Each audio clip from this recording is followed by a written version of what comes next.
Hey everybody, welcome to my talk on going green in the cyber industry. Just to tell you a bit about myself, my name's Sunaina Aytan, and I work as a cybersecurity specialist here in London for an insurance company. So I work in cybersecurity. I've been in the industry for a few years now, and then I'm also a Women in Tech ambassador. But today's talk, I really wanted to focus on the implications of the everyday use of our technology, whether you're in the cyber industry or not, and how it's affecting our environment, how it's affecting our planet. I'm going to go through ways in which lifestyle changes that we can make in our everyday lives and as a business to help bring down the carbon emissions and reduce our carbon footprint on the planet. So what is cybersecurity? When I think about cybersecurity, I always, explain to people that we're the Met Police. If you're here in England, then you know what the Met Police is. We're the Met Police of the internet. So we make sure that you're safe, that your devices are safe, your networks are safe, your systems are safe, and protecting against people that are trying to do illegal activity. Why I want to focus on cybersecurity is because cybersecurity is the fastest growing industry within technology. I think globally it's the top 5. So in comparison to all of the industries globally, with that comes a social responsibility of, are we developing cybersecurity infrastructure that is sustainable, and what are we doing to reduce the carbon footprint that we leave on the planet? So why is the carbon impact of the tech industry a threat?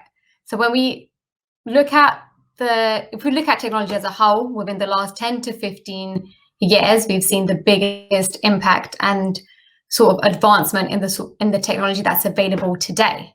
So when we do comparisons between this advancement in technology and climate change, our data goes back to 2007. So from 2007, the carbon footprint for technology as a whole was stated as 1%. This went up to 3% in 2018, and this is induced to go up to 14% by 2040. So to put that into perspective, the transportation industry as a whole, including cars, planes, ships, any form of transportation, makes up 7% of the carbon footprint worldwide. So we are actually moving in a direction where technology will eventually probably become the biggest, creating the biggest carbon into the atmosphere. So tackling these issues now and looking at ways that we can prevent this from happening, looking at more sustainable and renewable energies is crucial. It's something that we kind of have to learn from our mistakes. We went through a long time. We went through different revolutions, the biggest being the Industrial Revolution, when we're not prioritizing our planet or our environment. So as this space is so new and developing so fast, the environment and our carbon footprint is a key factor in anything that we're doing, whether it's a business now or whether it's a product that you're producing. Technology is a big industry and it's in our everyday lives. So what are the biggest contributors to the rising carbon emissions? So I've outlined 4 of the biggest. Supercomputers, which, a lot of us don't really feel like supercomputers, they're finite or they don't really exist, but they actually do. Supercomputers are used. I think we have still around 500 supercomputers that are used globally. One of the main uses of them is weather predictions. That takes up a lot of resources. It takes up a lot of energy. They run on crazy amounts of power. With that, there's a lot of burning of fossil fuels to sustain that. On top of that, there's cooling systems that are used to stop these supercomputers from overpowering and overburning. So a lot of energy is consumed into supercomputers because of the high performance of their high performance. blockchain mining. So if you're in the blockchain industry, you understand the concept of proof of work concept. So when you make a blockchain, when you make a transaction, let's take Bitcoin, for example, what happens is globally, you have a whole load of networks that are working instantly together to approve that transaction. What that basically means is that there's loads of networks across the globe that are talking to each other. Them talking and communicating with each other requires energy. We've got thousands of networks doing that at the same time. That's a lot of energy being processed and burnt in a single transaction. So in 2019, Bitcoin had consumed more energy than the entire nation of Switzerland. So when you look at the amount of energy that's going into cryptocurrencies compared to, the overall electricity used by countries, it really puts things into perspective and to make us understand the impact that it's actually having. And blockchain isn't going away anytime soon. It's growing fast. So I feel like that's one of the key factors, the key industry that we need to look at when we're looking at tech and going green. So data centers for me is probably, I would say, the biggest contributor to the carbon emissions that we're seeing within the tech industry. So a data center is a big, large buildings that literally house computer storage, computer systems, data, and infrastructure, basically anything. So data centers are key. There's thousands of I didn't get that. Could you try again? There's thousands of data centers that are around globally. And what happens is with data centers, they use up and burn a lot of energy to process servers, to process this information, but a lot of energy is again used, similar to supercomputers, to actually cool them down. So currently, as it stands, data centers consume 2% of the world's energy. And that is due to the growth of the cloud and the growth of Internet of Things devices, and the fact that everything from a smart kettle to our Ring doorbells, everything is online, everything has become digitized, and all of that is a huge factor in the fact that why we need these data centers. So along with data centers, the internet correlates with that. So internet, especially through the pandemic and through COVID, we've seen a lot more people use the internet, people that traditionally wouldn't. So whether it's our grandparents, they're having to use the internet to communicate and stay in touch with their family and their friends.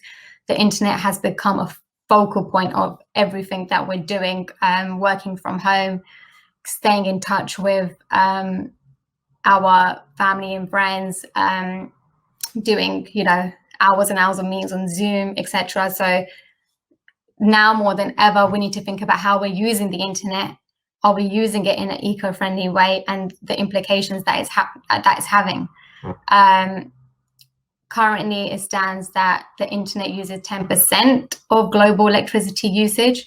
That's going to increase now more so because of, through the effects of the pandemic and the fact that we are all online. So by 2022, that number will vastly increase. So what can you do as a business to reduce carbon footprint? So I've highlighted some points.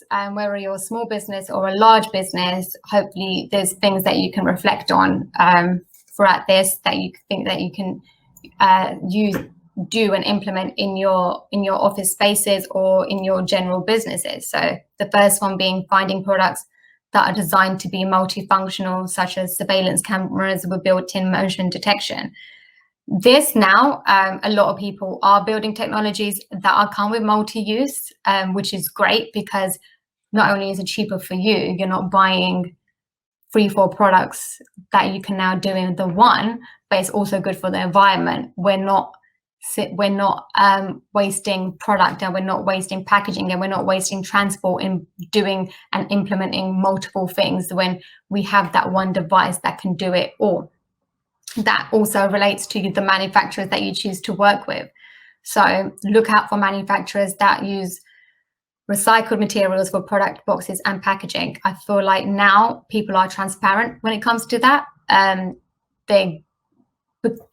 Companies are having to become conscious on the sort of packaging that they're producing. You also want to look out for manufacturers that have environmental standards, depending on what country you're in, that will differ. So having a look at what sort of certifications that they have. But one thing that we don't really think about is the design of the end of life product. So by end of life, meaning what do we do with with this system or this computer or this screen or this keyboard when it's come to the end of life? How do I get rid of it? How do companies dispose of excess stock? Are they being recycled, or are they just being burnt? So that's something that less people are sort of aware about, and less companies are actually transparent about. So if you as a business, you claim that you want to be a sustainable business and you want to be eco-friendly, that starts with the people that are supplying you and your entire supply chain, because that's key. That's key to your business and it's key to you. So it's not just about adding a label or certification on your own website. You need to think about the things that with the people that you're also buying from, and what are they doing, and consciously choosing manufacturers that are in line with these environmental standards. And another easy thing that you can do is you replace your power hungry monitors with efficient LED or plasma displays.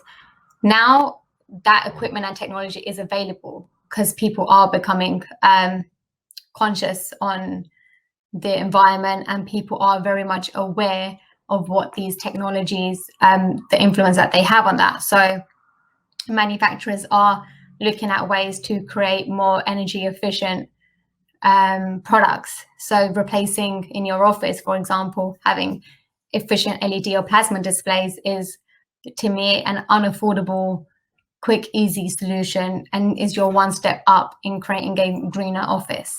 Wireless installations are also super important because wireless products that are wireless, not only do they sell more, you're reducing your power and you're reducing your cabling requirements. That means you're reducing the need to produce those products. You're reducing the need of the energy that goes into producing those products. So wireless is great. Not only is it easy and beneficial for us as consumers, but as a manufacturer, it's cheaper for you in the long run. And it's your step forward in creating greener technology.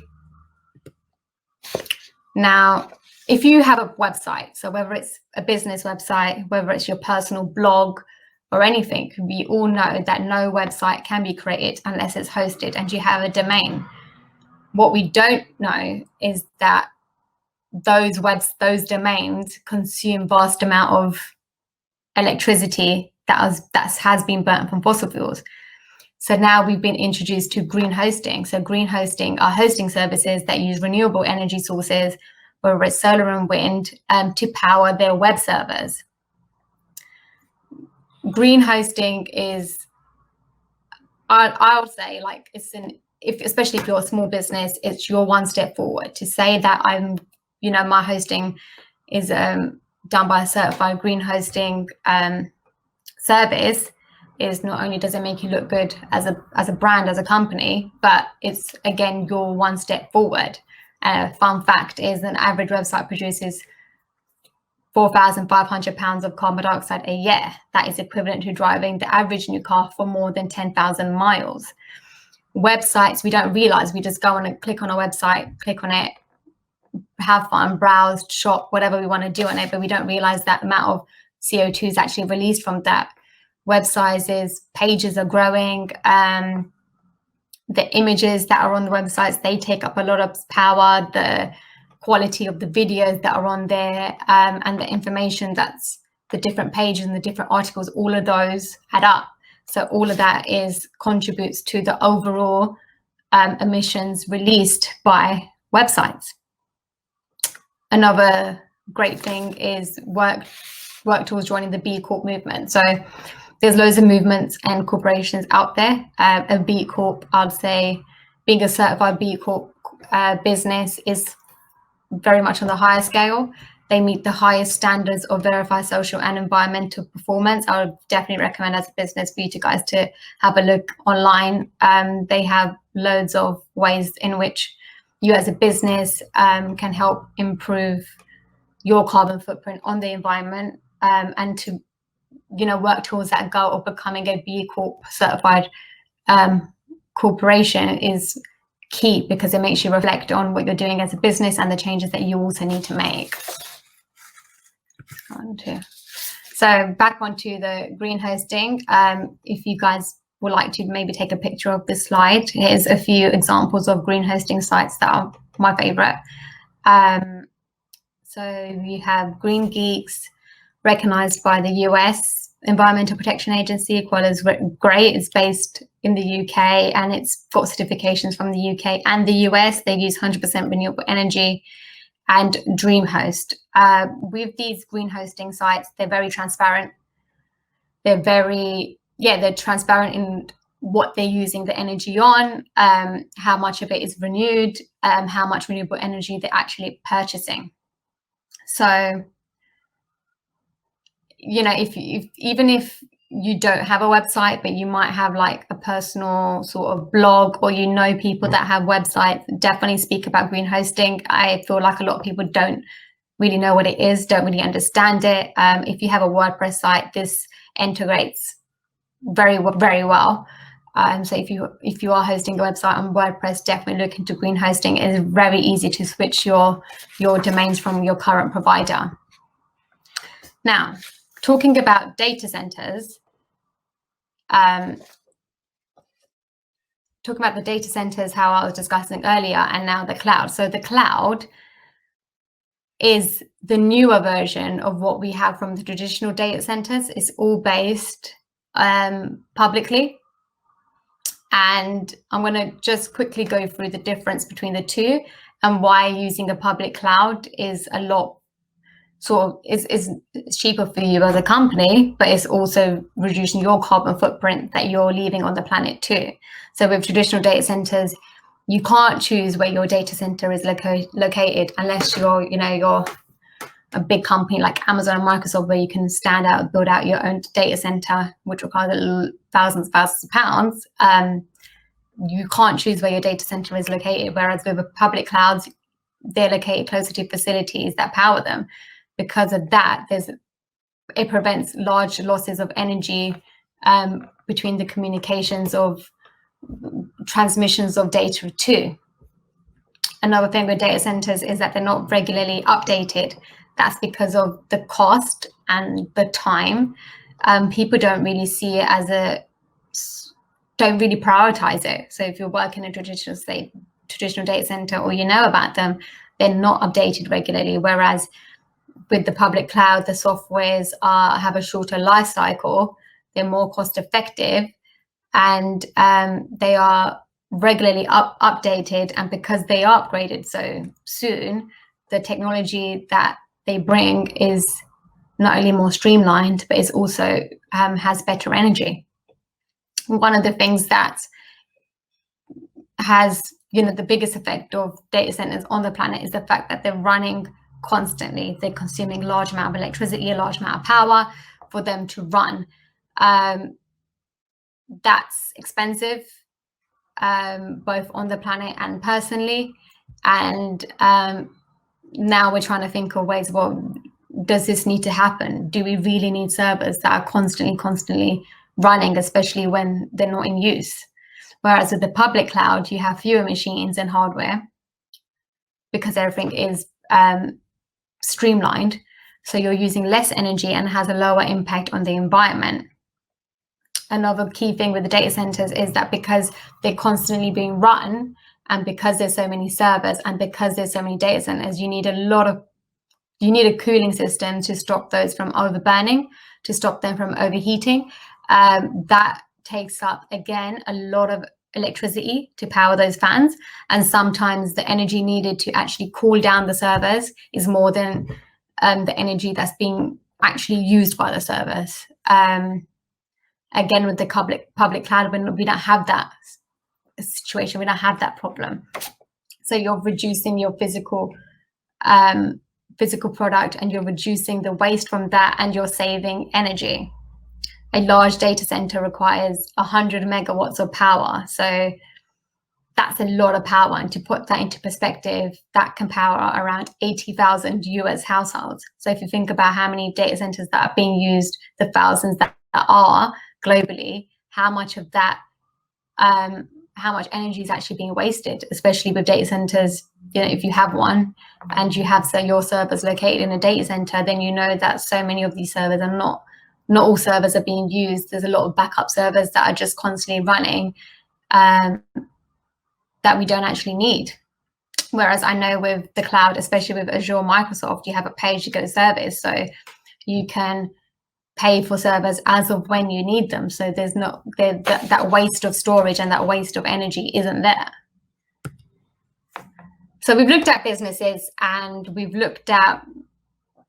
gone through methods of reducing your carbon footprint, but how as an individual in our everyday life? So we, from the pandemic, like I was saying, that we will have to shift our goods and services, our whole entire lives on using digital platforms. So what can we do, and what can we do to become more conscious on our actions or our online actions? So when we're shopping for appliances, lighting, or anything electrical, look out for Energy Star products. So these are certified to be more energy efficient. There's a lot out there, so it's not like you're stuck for choice. I wouldn't say you're stuck for choice. There's a lot out there. Like I said, a lot of manufacturers are having to go through the process of becoming more energy efficient. It's part of now sort of our government standards as well. The way your products are being produced and the energy that's being used is also the standards, and they need to be certified, and the standards now in place that they are compared to. So when you are looking for appliances, again, saying you can look for multi-use products. So like if you're, nowadays you can get like a night light that has a light that you can charge your phone with, that you can listen to the radio with, that you can connect your Bluetooth with to listen to music with, so that one product can do multiple things. So it's about getting to the habit of looking for things that are energy efficient and that you can use in multiple ways. So it's not just that's more of a one-time purchase as opposed to keep having to rebuy it. Unsubscribe from emails you don't care about. So this is an interesting one, because we send emails in our day-to-day lives constantly, but we don't actually realize the amount of carbon dioxide is actually emitted from that. So a typical email releases 4 grams of carbon dioxide. That's not a lot when you're thinking about it, just your personal sort of emails. But when you look at it as a whole and the millions of people that are sending out hundreds and hundreds of emails a day, that all adds up. That doesn't mean we stop sending emails. That doesn't mean that we don't communicate by emails, because the energy, the CO2 released from emails is still a lot less than physically writing a letter and sending that out to someone who potentially lives far away. But it's about understanding that if you don't need to send that email, then don't send it. Or if you don't, I've had to go through my inbox and unsubscribe from multiple emails that I don't ever open. So when you sign up to, whether it's like a e-commerce especially, or any newsletters, but you're not reading them, so it's a matter of unsubscribing from them, because those companies are sending out thousands of those subscription emails. So again, it's an action that will impact all of us. It will impact you as an individual, and it will impact those businesses too. Streaming services. So again, with the pandemic, we've seen ourselves watching a lot more Netflix than we probably would have liked to, a lot more YouTube streaming. Streaming services is probably is actually the biggest CO2 energy consumption that we're doing in our everyday lives over the internet. Now, one of the things that we need to think about when we do this isn't saying, let's not watch YouTube videos or let's not watch Netflix. It's about let's not leave our Netflix running all day long. Not only is that not good for your own screen time, but it's also not good for the environment and the energy that's being used. Also, downloading programs or downloading your shows is a lot more energy efficient than streaming it, because when you're streaming it, it's pulling out a lot more power, whereas download, it happens at a slower speed and it happens over a period of time. So that releasing less energy. Netflix had reported its global energy consumption to be 451,000 megawatts per year. That is enough to power 37,000 homes. When we think about our own actions of Netflix, we might say, well, I'm only watching it for an hour or 2 or 3 hours, like it's fine. But when we look at it from a global perspective and the millions of people that are streaming and the millions of people that have kind of just left the Netflix or the YouTube just running, it has a significant impact on our planet. The fact that it can power up to 37,000 homes puts that again into perspective. We're quite naive with our actions because we don't actually understand the implications of what of our everyday activity, what it actually has on the planet. So next time you kind of leave your YouTube on for hours as background noise, or you kind of leave it on throughout the night, then this is a small change that we can make that isn't expensive. It doesn't cost us anything to reduce the amount of YouTube that we're using or the Netflix. If anything, it's probably better for our mental health and our screen time. That's a key one for me, I'd say. And I feel like there's easy ways that you can go about doing this. Another thing is using your Wi-Fi over mobile data. So if I'm listening to music, if I'm downloading music, do it over Wi-Fi and not use my mobile data. Your data pulls up a lot more energy as opposed to your local Wi-Fi. If you're in a building, in a house, and you're connected, that's a lot more efficient than being outdoors and doing it in a power lines, etc. Switch off devices that are not being used. So, if you're not using your laptop over the weekend, your work laptop, then just making that conscious effort of switching it off, switching off any monitors that you're not using, switching off your applications around your house. So whether it's your kettle or your toaster, unplugging it, putting it away, all of these things add up. You can actually get, well, in the UK now, it's becoming part of the standard law of getting smart meters put into your house. So your energy electricity provider, if you go on their website, they'll definitely have more information about it, but you can get smart meters put into your house, and that will give you a breakdown of what's consuming the most amount of electricity within your house. And the reason why these are being implemented, I think for free, as part of the government strategy in making more energy efficient homes here within the UK. So I will definitely look into that if you want to sort of understand what you're doing in your everyday life that you could improve, that you could sort of cut down on to not only save electricity, which in turn saves you money, but it has a benefit to our planet and your carbon footprint too.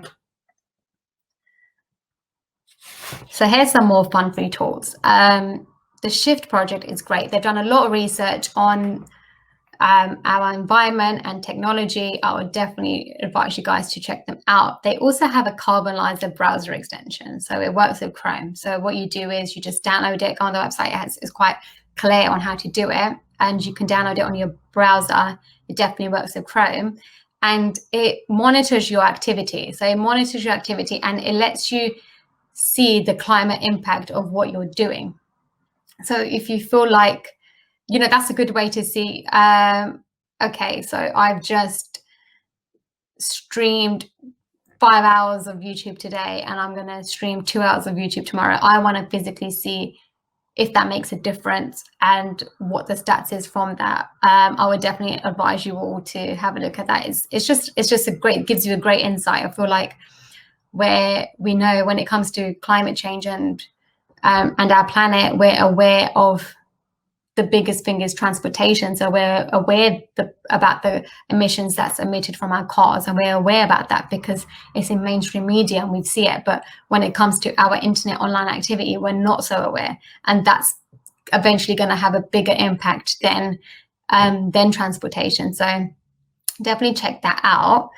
Website Carbon is also great. So you can go onto Website Carbon and you can type in a web page. I typed in Google when I was testing with this, and yeah, it was the stats of that was not great, but that's a conversation for another day. So yeah, Website Carbon is great. You could type in a website, you could type in your own website and see what information it's giving you. There's a few out there, but Website Carbon is probably my favorite. So it's not all doom and gloom. I feel like I've thrown out a lot of information, a lot of stats out there. And you're probably thinking at this point, well, let me just not use my laptop. Let me just not ever stream anything. But that's not what the point is of this talk. The point is to reflect and to analyze what's important, what's not, to educate each other on the implications of our online activities. So I'm just going to go through a few methods of what the big tech companies are doing. Like I said, people are being smart now. People understand that they have to put the environment and the planet first with anything that we're doing. So, for example, Microsoft, they're leading the way. They aim to reach net zero by 2030. So this means they will remove as much carbon as they are emitting into the atmosphere.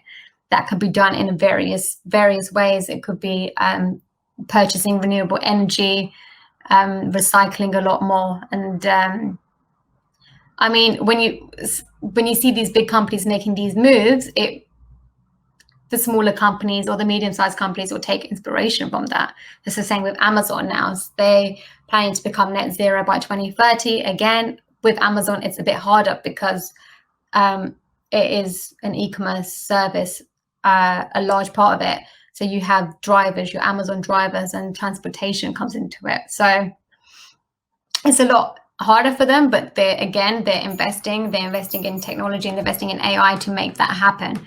By 2018, AWS, which is Amazon's cloud service, is already exceeded 50% renewable energy. So their cloud services, their cloud servers are all being run on 50% renewable energy, which is great. Whereas with Google, they're kind of in the league, I'd say. They're the biggest purchaser of renewable energy. They're matching 100% of its electricity by purchasing that renewable energy. Another thing with Google, that they had actually opened a data center in Belgium. It's a solar farm, so it's all based on generating renewable energy. In 2018, they did this, which is a great example that it can be done. They showed the world that it can be done. And it worked and it was successful. Another reason why they chose Belgium is because, how I was saying before, that data centers need a lot of electricity to cool down the servers. Belgium is generally a colder climate, so they chose Belgium specifically because it is a colder climate, less energy or less electricity will be used in cooling down those servers. And you're seeing a lot of shifts a lot of big companies shifting, wanting to move to colder climates because it's cheaper for them. They don't have to spend loads of money on cooling these servers, but also it's great for everyone else in the long run too. So we've gone through the bigger industries. So we've had a look at them, but there's also the smaller businesses that are making a difference. So Ecosai is great. They are a search engine. Again, they work with Chrome, so you can just go on and add the extension on, and they plant trees for every single search. Now, you don't really, you probably never heard of them. They're quite small, but people are more becoming, again, aware of their online and their internet activity. And this is just a fun and a bit initiative that companies are coming out with to create eco-friendly online spaces, and they're talking about it and they're transparent about it, so we can stop, we can stop it before it starts. We can change our everyday sort of the things that we're doing in our everyday lives that could potentially turn into something bigger, and overall reducing our carbon footprint. So they're great. Definitely check them out. And another one is Whole Grain Digital. So they are a positive website builder. They work with non-profit organizations and charities a lot. They work heavily with WordPress, but what they do is that they go through methodologies to reduce the carbon CO2 emissions that your website is releasing. So the example that I've got here is, so the project that they were working on was with granola. They reduced their carbon dioxide emissions from 4.33 to 0.93. And a lot of that happens is reducing sizes of images or files that we have on them on videos. That doesn't mean that it impacts how fast your website works.